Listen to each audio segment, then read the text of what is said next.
प्लासी की लड़ाई में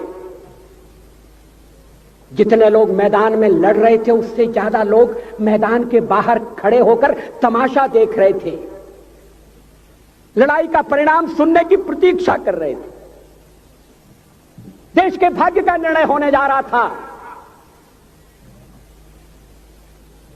मगर उस निर्णय में सारा देश शामिल नहीं था। विदेश मंत्री के नाते मैं अफगानिस्तान गया था। आपको सुनकर ताज्जुब होगा, अफगानिस्तान के अपने मेजबानों से मैंने कहा मैं गजनी जाना चाहता हूं, गजनी।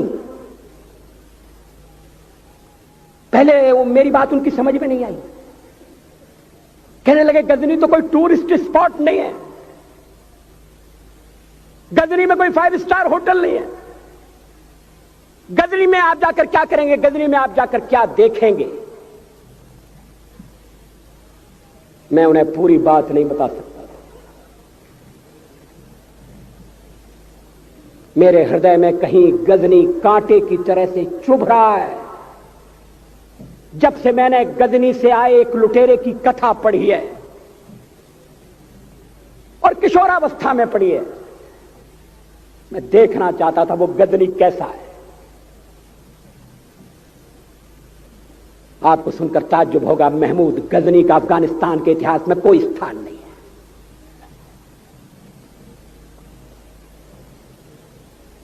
गजनी छोटी सी जगह है, छोटा सा गांव है।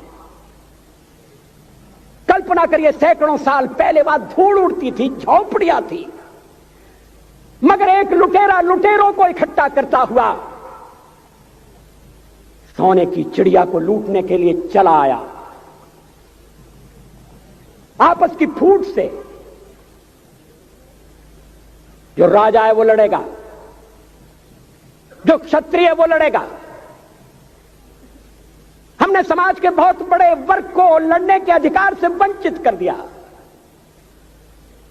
हमने उन्हें हथियार नहीं उठाने दिए। मार्शल नॉन मार्शल के आधार पर हमने समाज को बांट दिया। वो लुटेरा सोमनाथ के मंदिर तक चला गया। पुजारी देखते रहे। मंदिर की पूजा भक्तों को करना पड़ती है। मंदिर तो एक प्रेरणा का केंद्र है। मैं देशपांडे जी की तरह से नास्तिक नहीं हूं, मगर उनकी नास्तिकता में भी जो आस्तिकता है मैं उसका आदर करता हूं, उसका सम्मान करता हूं।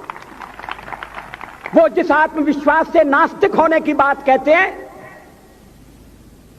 तो मैं उनसे कहना चाहता हूं वो सचमुच में नास्तिक नहीं है। जिसकी आस्तिकता है, जिसका विश्वास है, वो नास्तिक कैसे हो सकता है? विश्वास किसमें है यह बड़ी बात नहीं है, विश्वास है या नहीं। हमने समाज के बहुत से बड़े वर्ग को विश्वासहीन बना दिया।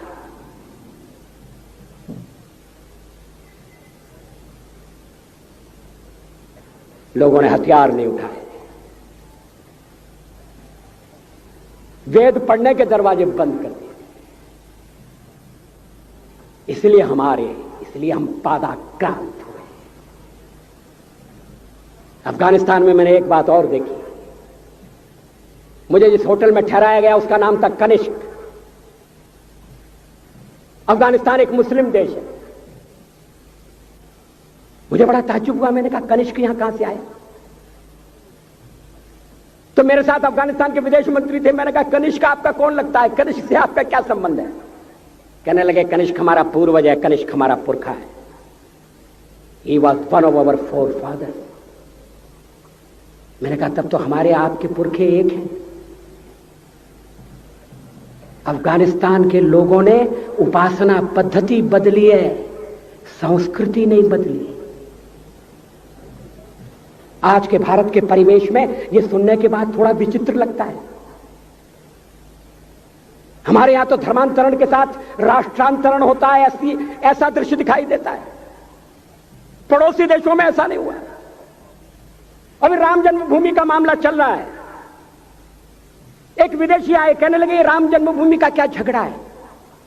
हमने कहा इस पर विवाद हो रहा है कि श्री राम कहां पैदा हुए थे, और जहां पैदा हुए थे वो स्थान उनके मंदिर के लिए प्रयुक्त किया जाए या न किया जाए। वो इंडोनेशिया से आई थी, वो मुसलमान है।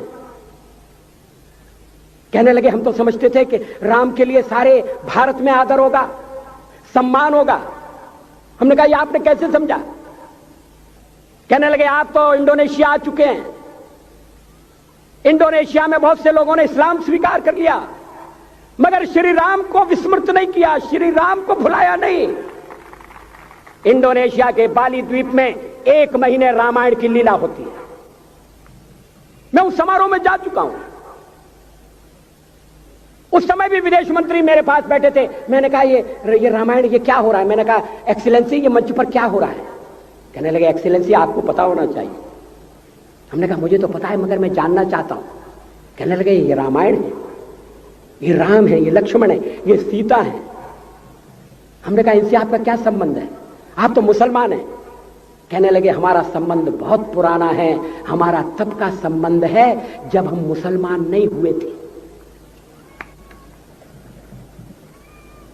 थाईलैंड की राजधानी अयोध्या कही जाती है। थाईलैंड के राजा को आज भी राम कहा जाता है।